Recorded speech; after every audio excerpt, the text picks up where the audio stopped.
Você sabe o que é RCM? De onde veio essa sigla? Para que serve? Como que foi criado o RCM? Então fica aqui comigo porque nesse vídeo eu vou te falar tudo que você precisa saber sobre o RCM. Então o RCM é a sigla para Reliability Centered Maintenance, ou seja, manutenção centrada em confiabilidade.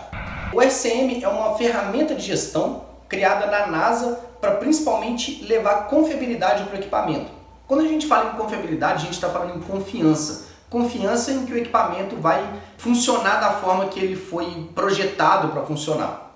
Então, a primeira coisa dentro de um RCM é definir a função do equipamento. Só que primeiro, para a gente determinar a função do equipamento, a gente reparte esse equipamento em sistemas e subsistemas. Daí a importância, que eu já falei em vários vídeos, do cadastro de equipamento e um cadastro bem feito dos equipamentos. Porque quando a gente vai trabalhar com RCM, se a gente não tem bem isso dividido, a gente acaba não fazendo um RCM bom, muito genérico, ou muito no detalhe que não dá velocidade à ferramenta, enfim. Então o RCM, a primeira coisa é que forma-se um grupo de pessoas com competências diferentes, então pessoa da produção, qualidade, projeto, manutenção, representantes ali do estudo desse equipamento, ou seja, pessoas que conhecem bem aquele equipamento que está sendo estudado. Esse é o primeiro ponto. O segundo ponto é que tem que ter um facilitador, uma pessoa que conheça da ferramenta, que vai conduzir esses trabalhos nessas reuniões de estudo de confiabilidade. E aí, tendo isso feito, a primeira reunião é para definir o seguinte: o que a gente quer com esse estudo? Qual que é o propósito do estudo? E aí, a gente repartindo o equipamento em partes, em sistemas, a gente vai definir a função de cada um desses sistemas. Por onde eu começo? E a resposta é por onde é mais crítico. Então, se você tem toda a estatística de falhas desses sistemas e você consegue separar esses sistemas, você consegue falar assim: o meu sistema mais crítico é esse daqui, então eu vou começar por ele porque eu vou ter um resultado mais rápido e melhor. Então, eu vou dar um exemplo prático. Se eu tenho uma ponte rolante, por exemplo, então eu posso separar a ponte rolante em sistema de acionamento. O que seria o sistema de acionamento? O painel elétrico, os cabos de alimentação, cortina de cabos, tudo que vai alimentar eletricamente a ponte rolante. O sistema de movimento de translação. Então o movimento de translação é aquele movimento da ponte rolante no galpão. E movimento do carro do trole. O trole ali é aquele carro que anda sobre a viga metálica da ponte rolante, onde está o cabo de aço de acionamento, com moitão, etc. Então tem aquele movimento também que é diferente do movimento de translação. E eu tenho o movimento de içamento, né? O içamento de carga, que é propriamente todo o acionamento ali, motor, redutor, tambor, cabo de aço, moitão, etc., que formam esse sistema. Então perceba o seguinte: são sistemas com funções bem distintas uma da outra. Uma função é alimentar eletricamente o sistema de acionamento. Outra função, que é o sistema de translação, é que ele tenha esse movimento de translação, de ida e volta, de frenagem, né, de parar no momento certo. Outro vai ter outro tipo de movimento, que pode ser muito semelhante ao movimento de translação, mas nós estamos falando de outro sistema, né? Que ele tem um movimento do carro do trole. Outro é o de içamento, que tem por função elevação da carga, a frenagem dessa carga, não deixar ela descer, e descer quando a gente quer que desça, enfim. Então, quando a gente separa esses sistemas, a gente vai começar a determinar a função de cada sistema. É importante entender que a função de cada sistema pode ter mais funções dentro de um mesmo sistema. Por exemplo, a função do movimento de translação é mover a ponte em um sentido, é uma função. Mover em outro sentido é outra função. E parar, ter a frenagem de parar e manter parada é outra função. Então, dentro de um sistema eu tenho 3 funções, por exemplo. O segundo passo do RCM, na coluna ao lado, é a falha funcional. A falha funcional, basicamente, é a negativa da função. Então, se eu falo que a função é ir no sentido do galpão, esse movimento de translação em um dos sentidos, a minha falha funcional é ele não movimentar nenhum sentido, a outra falha funcional não movimentar no outro sentido, a outra falha funcional não está parando, não tem o freio para parar onde que ele quer que para, enfim. Dentro dessas falhas funcionais, a gente vai para a coluna ao lado, que são os modos de falha.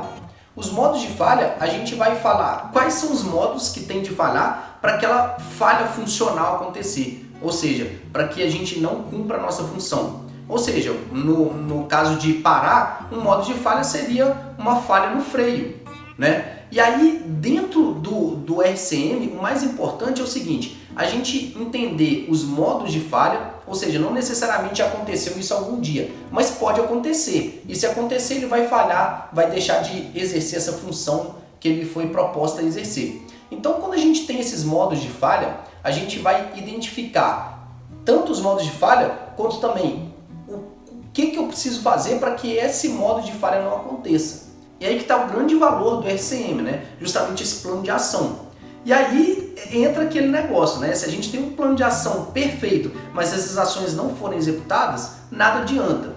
Então, quando a gente vai fazer um RCM, a grande maioria das ações estão ligadas justamente aos planos de manutenção, a revisão dos planos de manutenção.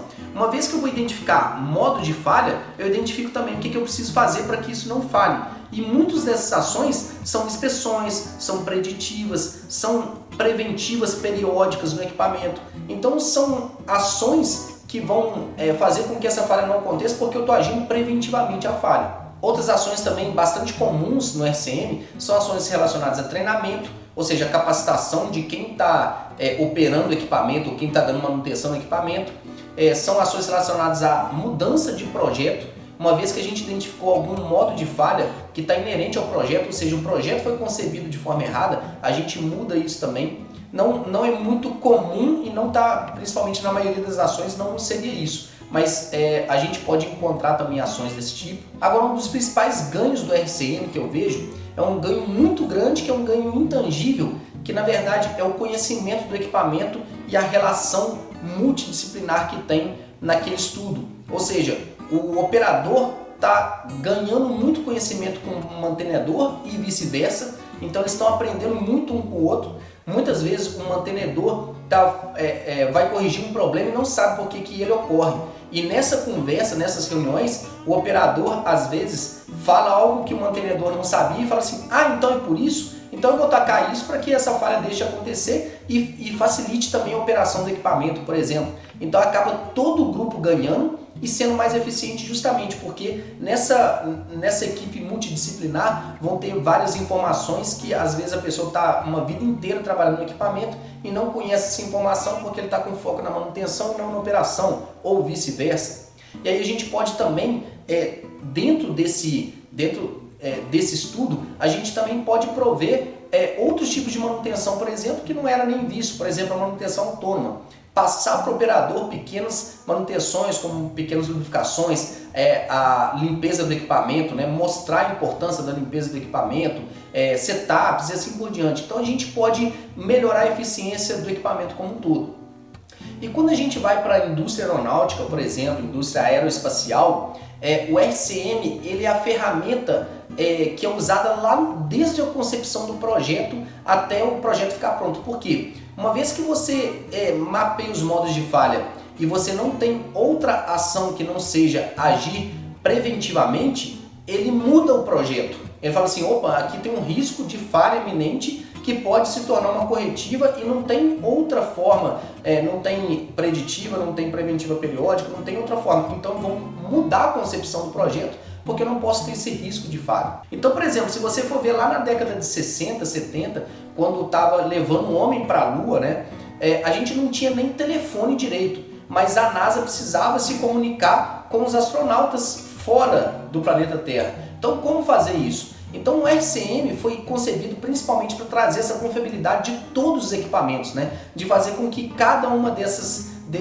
equipamentos que formam um todo, né? Não estou falando nem do foguete, mas da forma de comunicação, por exemplo, funcione perfeitamente e não tenha qualquer risco de falha, porque algum risco de falha em qualquer um desses componentes é um risco de vida também dos astronautas que estão lá em cima. Então, o RCM é uma ferramenta extremamente poderosa que vai elevar a eficiência do processo produtivo como um todo, do equipamento ali dentro do processo produtivo a outro patamar. Só que tem uma grande pegadinha e uma armadilha que existe no RCM, tanto no RCM quanto no FIMEA. Não sei se você percebeu, mas o RCM ele é estruturado de uma forma muito parecida com o FIMEA. A grande diferença é que o RCM está bem centrado na confiabilidade, na manutenção, né? Ele é mais direto para atacar a manutenção.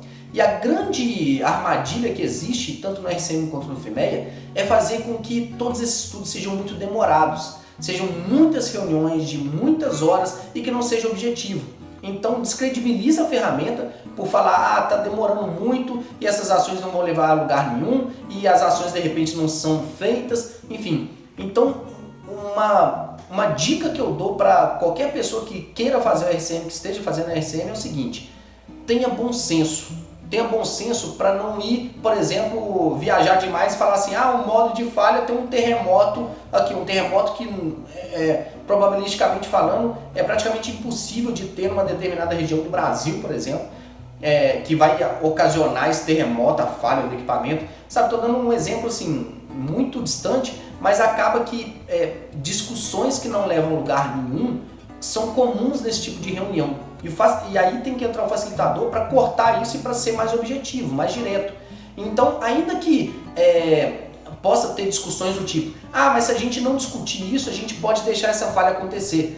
Mas a gente, probabilisticamente, essa falha acontecer é muito menor do que todo o restante que se a gente não fizer rápido pode acontecer agora. Então a gente tem que ter muito objetividade no estudo de confiabilidade e principalmente bom senso. E aí entra o facilitador para colocar a ordem na casa, para fazer com que essa ferramenta tenha um resultado que ela foi proposta para ter, que é dar uma maior eficiência, tanto no equipamento quanto no processo produtivo.